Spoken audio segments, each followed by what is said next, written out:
I'm so glad this event is taking place, and I've been really looking forward to it, and it's nice to see so many familiar faces in the room as well. I've been really ambitious about what I can cover here, so I'm going to move quite fast, hopefully not too fast, and I hope Harry's going to just make a face at me if I need to just stop at some point, so we can stay to time.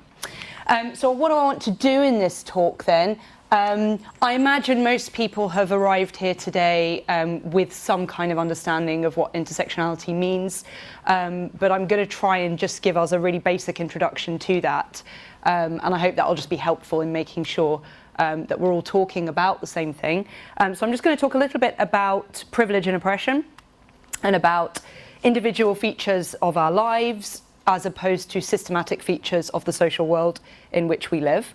I'll then define and talk about intersectionality, and then use a couple of examples as well. And as far as is possible, I'm trying to sort of tailor this to us talking about the experience of LGBTQ+ individuals and communities. Okay, so privilege and oppression then. That's what this is all about fundamentally. The reason why we care about these experiences is because people are experiencing injustices in the world in which we live. And that becomes a moral matter, and I'm a moral philosopher, so I'm very concerned by that from a justice perspective. And specifically, we all belong to social groups, and in the social groups to which we belong, we either experience privilege or we experience oppression. Okay, so by a social group, I mean, for example, that I belong to the social group of women. Okay, I belong to the social group of biracial people. I belong to the social group of heterosexual people, right? So these are all groups to which I belong, and my identities in those groups determine my experience in the world in which we live, okay? And some of those groups give me privilege in the world in which we live, and some of them mean that I'm oppressed, okay? And so what is privilege then? Well, privilege is broadly a positive experience, okay? And what it means is that you have access to social power, and you didn't earn it. Okay, so by virtue of belonging to that group, your experience of the world is probably going to be more positive, and you'll have more access to power and comfort and ease, and you didn't do anything to deserve that. Okay, you just got it for free, all right, because you belong to a dominant social group. Oppression is the opposite of that. It's an automatic lack of that social power, an automatic lack of that ease and comfort, again, just by virtue of the fact that you belong to a particular social group. All right, and you can have all of these things going on at once in one individual, and I'll come to that in just a moment. What's really important here is that we understand this as being related to our identities within social groups. Okay, this is not about anyone's individual experience. Within the group of white people, there are people who don't have a very good time and aren't having nice lives. It's not because they're white, though. It'll be something to do with other identities or experiences that they have. This is about the groups to which we belong. Because life can be hard, and it can be hard for reasons that have nothing to do with oppression. And that's a really, really important thing to note here. So we're talking about the structures of the world here. We're not talking about what the lottery of life happens to hand us as individuals, because the structures of the world can be changed, and will never change the lottery of life. There are always going to be people who have difficult lives, okay? And I say all of this because it's really important in these discussions that things like reverse sexism and reverse racism and oppression towards cis people and oppression towards heterosexual people do not exist. They're not real, okay? And I think that's a really important thing to point out, because that's the pushback that we get whenever we try to fight these injustices. And we need the tools to be able to fight that. And so I just want to try and explain to you why that's the case. I don't expect you to just take that on trust, okay? Racism and sexism, and I'm just using those as exemplars here, I mean any form of oppression there, okay? So any form of oppression depends upon the existence of three things. It needs to be founded on three things. One is power, okay? That group has to have access to social power, all right? There's got to be a history of that particular form of oppression affecting people from that group. And typically, the further back you look, the worse it gets. Okay? So you've got to sort of turn around and look back and see that there is a history of this group of people being treated badly. Okay? And it should be widespread in our attitudes and institutions to the extent that things like jokes will embody that form of oppression. All right? Without those three ingredients, you're probably not talking about oppression. You're probably just talking about something else, okay? And when it comes to reverse racism and sexism, the reason they're not real is they don't have these things, okay? If I say something horrible about a man, it may well be a horrible thing to say, and I probably shouldn't say it, right? But the reality is it's not founded on these things. We don't live in a world where women have more power than men. We don't live in a world where widespread attitudes and institutions are kind of all stacked against men. If I'm horrible to a man, that's probably the only horrible, intimidating comment he's going to get that day, right? There are other social groups where you get one comment, you can expect another comment within a week or two or however many, you know, this is a pattern, not just some individual thing, okay? So reverse racism and sexism, not real. And I think that's a really, really important part of understanding all of this and combating it when people tell us, why are we putting our efforts towards particular groups, right? And this is really important here. It gets said all the time, but it is a really important thing to grasp. When somebody is accustomed to privilege, any effort which attempts to dismantle that privilege is going to feel like it's gone beyond zero and it's oppression, right? So if you're up here above zero and someone does something that tries to level things out and help somebody else, that's not going to feel very nice, okay? That doesn't mean it's the wrong thing to do, okay? But I think people need to be aware of what it feels like to have privilege removed. Okay, so just to talk about privilege a little bit more, I mean, I know that today, in making my way to this room in order to attend this event, I did not once check whether the room was accessible for a wheelchair user, okay? It didn't occur to me to check that, all right? And I can see nods in the room because other people, you know, some of you at least did not check that. And you didn't check it because you didn't need to. Because you didn't need to worry about it. And that's privilege right there, right? So it's the things we're not thinking about. And that's another reason why privileged people find it hard to talk about privilege, because it's stuff they've just never thought about. And it's never occurred to them that other people are thinking about these things all the time and having to overcome these things all the time. And there's just a few examples here of white privilege. And this goes back to a very famous paper written by a women's studies scholar called Peggy McIntosh. And, you know, she talks about, in that paper about how, you know, she can sit in a meeting with other people as a white woman and she can eat with her and talk with her mouth full and, you know, and no one's going to look at her and think, that's what people from that group do because she's white, right? Whereas if a person of color does that, they'll think, I am being read as what everybody from my racial group does.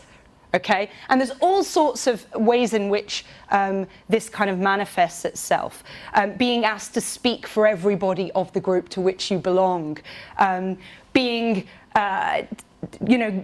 granted a job or a position of power and having to worry that other people will think you only got it because of this social group to which you belong. All of these things are white privilege, they're forms of privilege. Another example here, if you can comfortably walk down the street while holding your partner's hand, you have heterosexual privilege, right? Again, that's something that heterosexual couples often do not think about, the privilege of being able to talk about your weekend plans and not slightly censor how you tell that story because you're not quite sure about the person who you're talking to and whether they're going to be sympathetic to who you are, right? And as I've already said here, white privilege doesn't mean your life hasn't been hard. It means your skin colour, your race is not one of the things that is making it harder. And that goes for all these forms of privilege, okay? So it's about what you're not thinking about, just to reiterate that. If you're not thinking about it, it's a privilege. And, you know, it's really important that we think through privilege very, very carefully. And that means that each of us has to locate ourselves. So we have to think about who precisely we are in relation to the various forms of privilege and oppression, which I'll come to in just a moment. And when you do identify ways in which you are privileged, it's very important to admit that. To yourself at least, to sort of realise I am privileged in certain ways, and then to listen to those who don't share that privilege, okay? And when you listen to them, to grant credibility, because this is one of the biggest issues here. Oppressed groups, oppressed social groups of various different kinds, typically are granted credibility deficits as we talk about the world. They are less listened to and they are less believed than other people. And then the final thing, but it's the most important thing of all, is not being defensive. Okay, because these conversations can be extremely hard, and often people's first instinct is to say, "Oh, but," and then start, describing some way in which their privilege isn't really a privilege, or they're a bit different because of X, Y, Z, or they've got a friend who, and none of that counts for anything. It's extremely important to fight that defensiveness when you feel it coming on.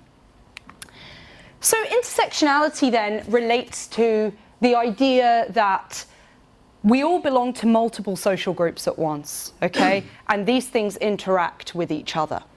And this can be very, very difficult for those of us who are attempting to bring about social justice through various forms of advocacy, because lots and lots of those efforts have just not managed to figure out or take account of the fact that people are affected by many of these things at once, okay? So they focus specifically on how can we help women, right? Or how can we help LGBT individuals, but not thinking about the fact that some of those individuals will be people of colour who have very different needs, right? Or who have very different experiences going on. So there's all of these different identities. This is not an attempt to be exhaustive, by the way. Some of you will look at this and you'll already be thinking about other things that I've missed. Please tell me later if you do, because that's important for me to learn as well. But these are some examples of ways in which you can probably look at this now and you can think, am I privileged or oppressed in relation to these axes here? Okay, and you can almost build up your own fingerprint here. And I'm not suggesting, this is not a competition. We're not here to compete on how we all come out of this.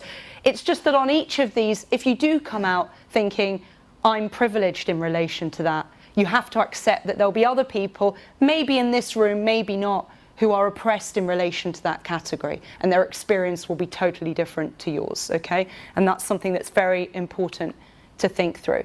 And all of this goes back to the work of a very prominent legal scholar, Kimberly Crenshaw, in the very early 1990s, who coined the term intersectionality, okay? And the specific contribution which she made was to say, you simply cannot predict how these things will interact with each other. Okay, so if you meet a woman of colour from a specific ethnic group, you can't just add up racism towards that group plus sexism towards white women, add the two together and hopefully it'll come out right. It doesn't work like that, right? These are very specific individual experiences, and the only way that you learn about them is by asking people and by listening when they tell you what their experience is, okay? So these attempts at a kind of summative approach do not work, okay? You simply cannot predict. And for this reason, because of these complexities, lots and lots of support services, things like, for example, domestic violence services, have failed to serve women of colour adequately, okay? Because they've been thinking very hard about violence towards women. They haven't been thinking very hard, in some cases, about violence towards women of colour, and how that manifests itself differently and how people may have other sensitivities around that. How am I doing for time? Am I all right? Okay, good. So I want to say something specifically now, just go into a little bit of detail on the specific topic we're here to talk about. I won't say too much. Everyone in the room, I imagine, is a bit of an expert on this already. I just want to separate out, though, gender identity, sex, and gender expression, okay?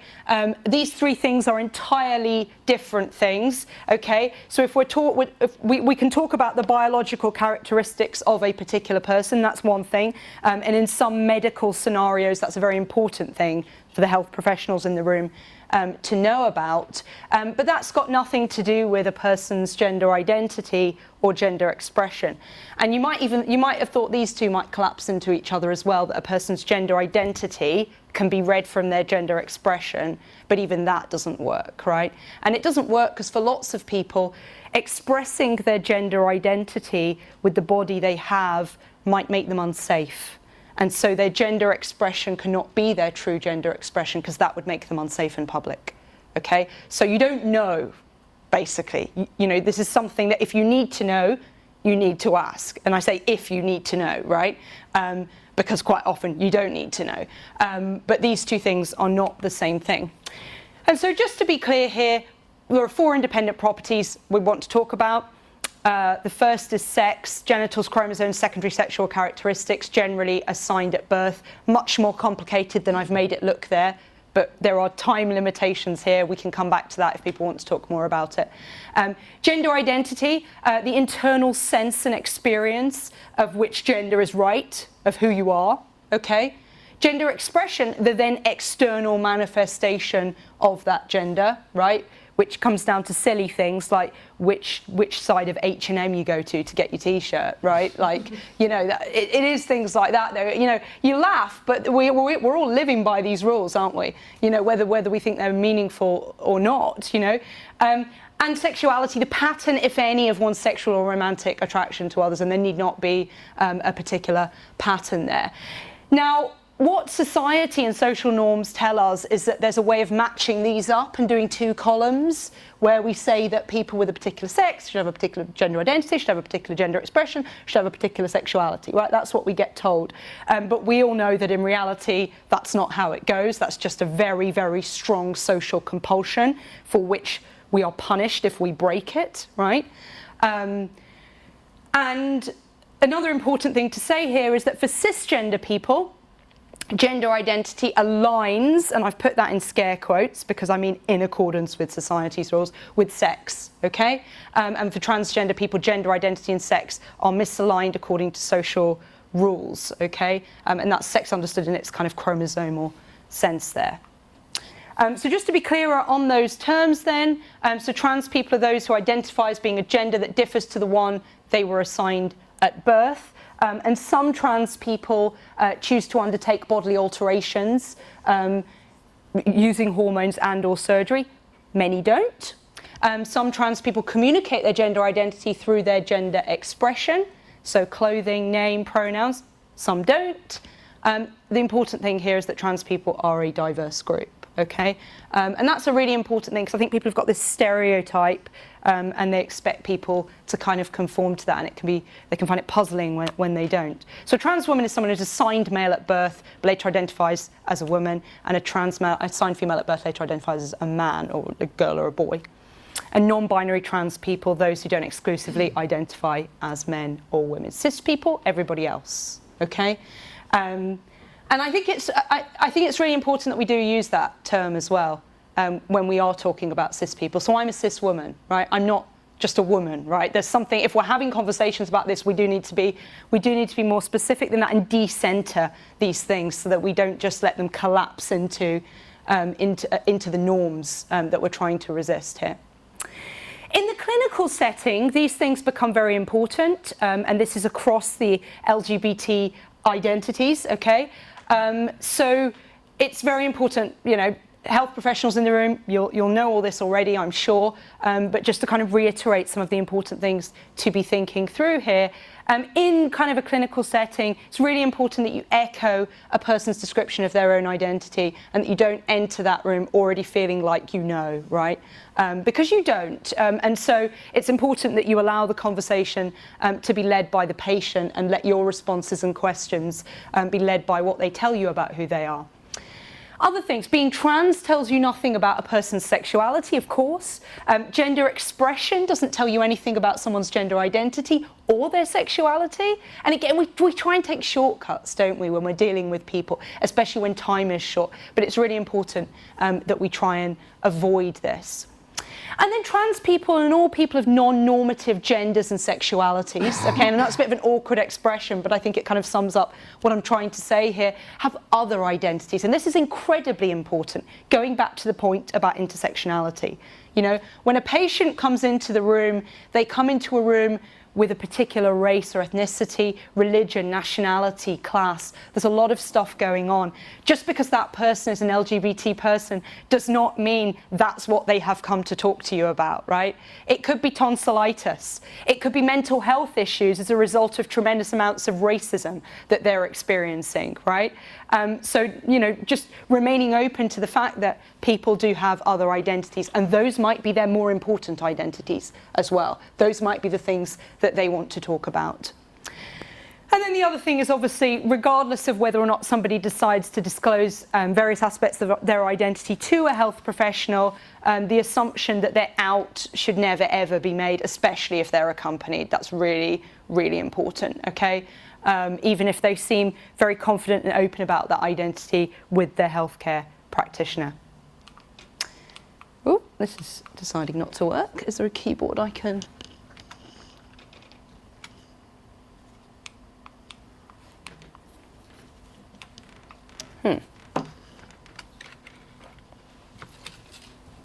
Not really sure what's going on there.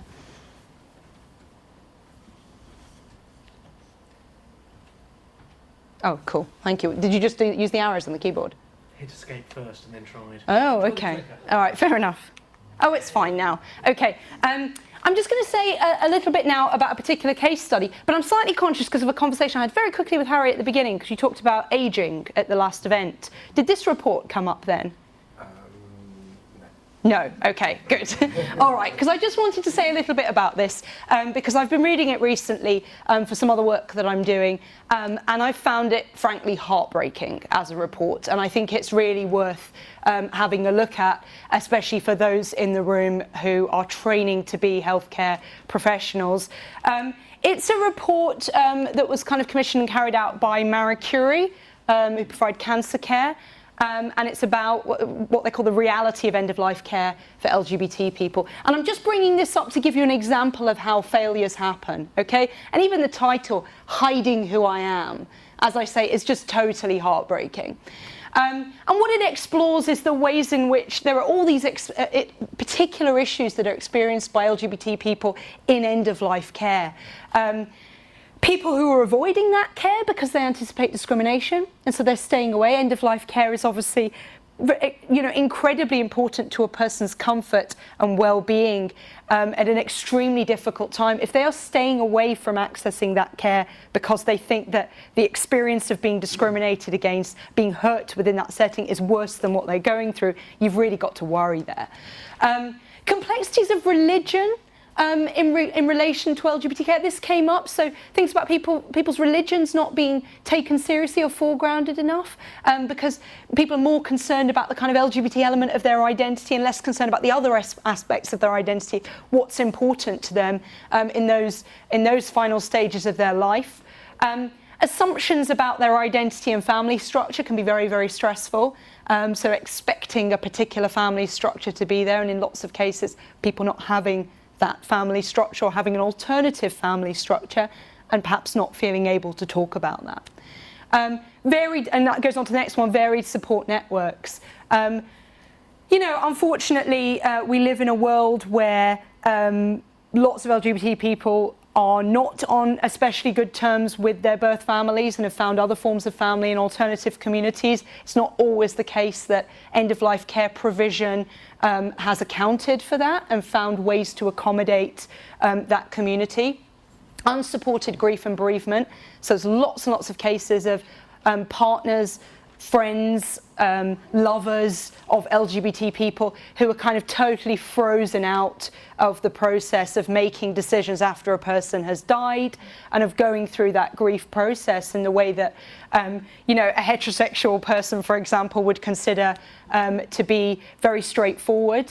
And then accordingly increased pressures on LGBT carers who are quite often doing that caring but not getting any recognition for it because they don't feel able to even talk about the care that they are given, that they're giving to somebody else. And there are additional vulnerabilities here in terms of LGBT people being three times more likely to be single, less likely to have children who might step up and provide some of that care. Far more likely, as I've already said, to be estranged from birth families, and having alternative family and friend structures in place isn't always respected, and significantly more likely, as we know, to experience damaging mental health problems, which just compounds the issues that we're seeing here when someone's at this very difficult life stage. In the interest of time, I won't read out all of these, but they're just some really, really upsetting quotes from this report, and I'll leave it to you to go through the report. You can find the quotes quite easily because the report's easily available online, and the quotes are sort of in italics, so you can easily see where they are within the text. But the first one is about a partner of a gay man not being allowed to be part of the decision making around funeral arrangements, despite knowing exactly what his partner wanted, where nobody else did know exactly what his partner wanted. And so, as he says here, I couldn't stop them, but it was like strangers organising his funeral, right? He never wanted it to be known that he was gay, and I respected that. If he wasn't out, I wasn't out either. Okay, so just being totally frozen out of that process, and you can imagine what effect that has on that process of somebody beginning to heal afterwards, or kind of grieving in a healthy way. Lots of issues around kind of wanting to be there and not kind of being able to tell healthcare professionals who you are, what your relationship is to the person, feeling ashamed, being made to feel ashamed about that, and then in some cases just not being there as a result, right? And then this is another a lesbian woman talking about her experience, her concerns about being she says that being in an old people's home, I bet it's everyone's worst nightmare, the thought of going back into the closet, right? So this idea that that's not going to be an environment where I can be who I am. It's going to be a very socially conservative environment, and I'm going to have to lie about who I am. And at a time of such stress, that's not what anybody wants to have to be thinking about. And then a horrible case here, particularly horrible case of Sheila living with cervical cancer diagnosis, who had a doctor shouting out of the room, when she was about to do a gynecological examination, I need a chaperone, I need a chaperone. And then a nurse coming running and say, why do you need a chaperone? Because she's a lesbian. It's just this bizarre, so you've got this woman doctor who doesn't feel comfortable doing this examination and is clearly making the patient extremely distressed, right? So lots of cases here of people feeling really let down. And then I just want to say one thing, and I often bring this up in lectures because I think it's a really important thing, and I think it's, we're not going to solve these problems overnight. I'm just raising them. I hope we can have a discussion about them. But there is one way, there are small things we can change. And here's one that I think we really ought to have changed a long time ago, which is calling patients by their first names. So whatever their name is on the form, calling them that name, rather than having to do the whole Mr., Mrs., all of this nonsense, right? And a lot of doctors, when I talk to them, will say, well, it's a bit more polite and people prefer it, makes them feel more comfortable. Well, actually, the data shows that people don't prefer it. People are actually totally okay with being called by their first name. And it's only, and especially with younger people, but the vast majority of people, nonetheless, either just don't care or they would rather be called by their first name. And I think that's something we have to be really attentive to here, because the moment you start trying to bring in those titles, you immediately introduce the possibility that you're going to get it wrong and really upset someone who's in a very vulnerable position in that moment because they've come to you for healthcare. Okay, they haven't come to you to be misgendered, right? And so I think this is something that's such a small change could make a big difference to lots of patients.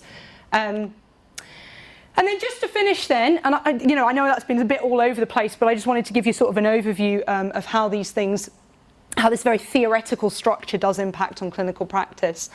So we're all affected by privilege and oppression through the various social groups to which we belong. And for many of us, we're affected by more than one kind of oppression at the same time. And that's where intersectionality comes in, because intersectionality demands that we are attentive to those interactions between those different identities, and that we think intersectionally in thinking about how people's lives are compounded by various different experiences, all piling on top of each other. And health professionals in particular play a very, very important role, because health professionals see everybody. Fundamentally, right? As a lecturer in a university, I don't see everybody. I see a very small segment of the population. Health professionals see everyone. They have a huge role to play in changing the way that we interact with each other. They also deal with people in times of tremendous vulnerability. And so I think it's really important that health professionals are cognizant of their patients' identities, and not just the ones that are obvious, but the ones that patients in fact identify as the ones they want to talk about. That they resist making assumptions, and that they really prioritise providing care that answers to the needs of marginalised people as they self-determine those needs, rather than the needs that are predicted by some assumptions that are made. Thank you very much.